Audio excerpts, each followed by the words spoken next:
আমরা আধুনিকতার যুগে পিছনের দিকে ফিরে না তাকিয়ে বিভিন্ন ধরনের নিত্য নতুন ট্রেন্ডিং খাবার খেয়ে থাকি।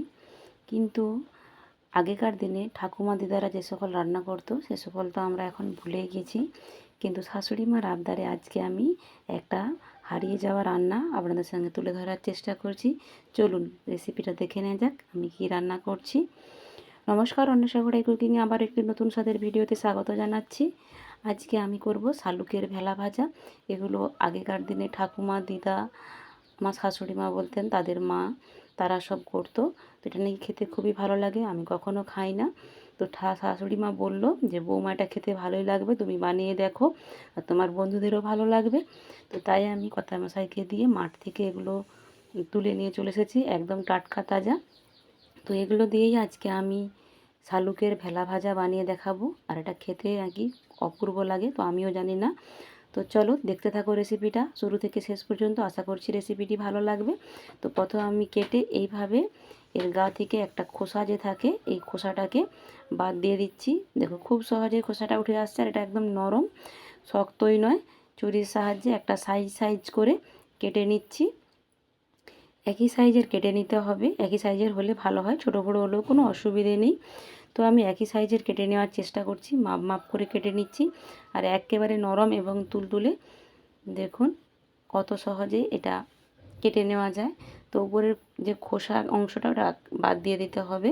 আর আমরা ফুলও ফেলে দেই না, ফুলটাকেও আমরা এরকমভাবে ফুটিয়ে নিই, ভেতরে পোকা আছে কি না দেখে নিয়ে ফ্রেশ করে নিই, ধুয়ে এটাকেও যেভাবে এটাকে প্রসেসিং করে বানানো হবে এটাকেও সেইভাবে করলে খেতে ভালো লাগে।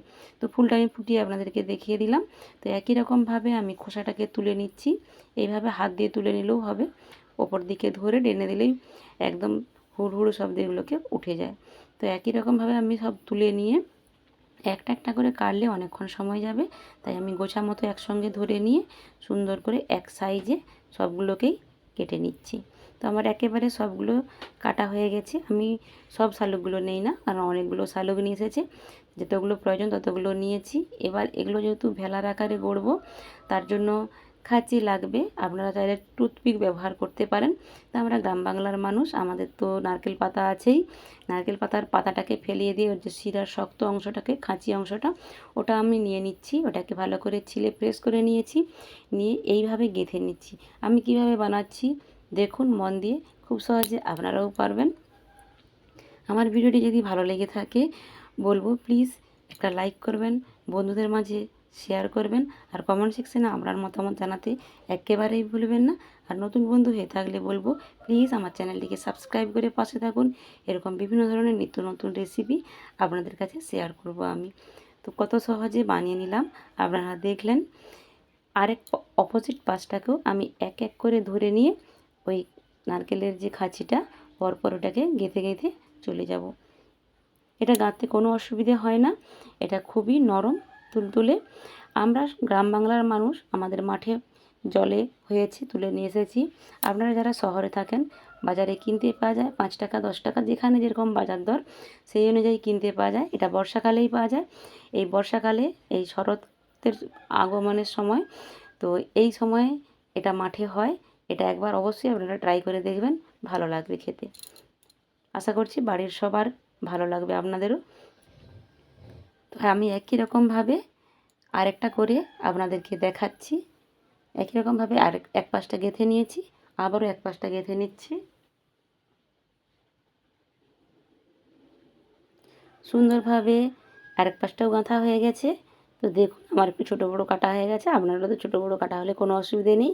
আমি কতগুলো বানিয়ে নিয়েছি, কত সুন্দর লাগছে, পুরো যেন ভেলার মতো। তো এটাকে জল দিয়ে ফ্রেশ করে ধুয়ে নেব।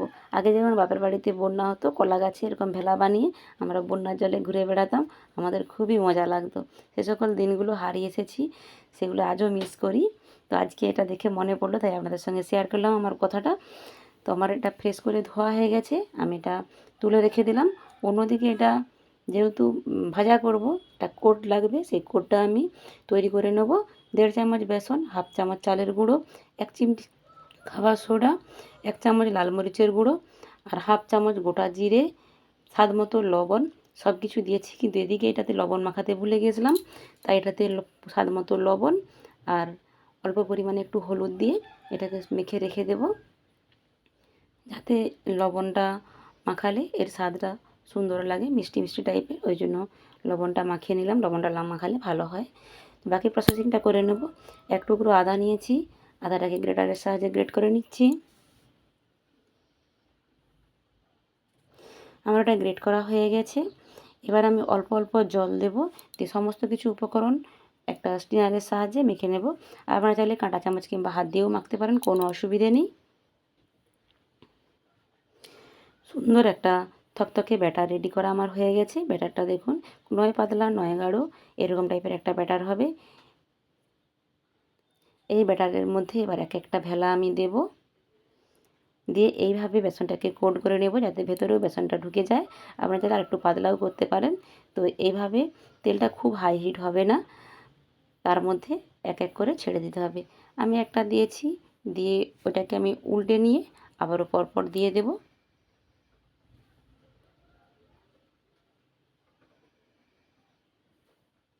তো এক এক করে আমি সবগুলোই দিয়ে দিচ্ছি। এবার দিয়ে এটাকে আমি উল্টে পাল্টে লাল লাল করে সুন্দর করে ভেজে তুলে নেব। কালারটা কত সুন্দর এসেছে। আমার ভাজা হয়ে গেছে, তুলে নিচ্ছি।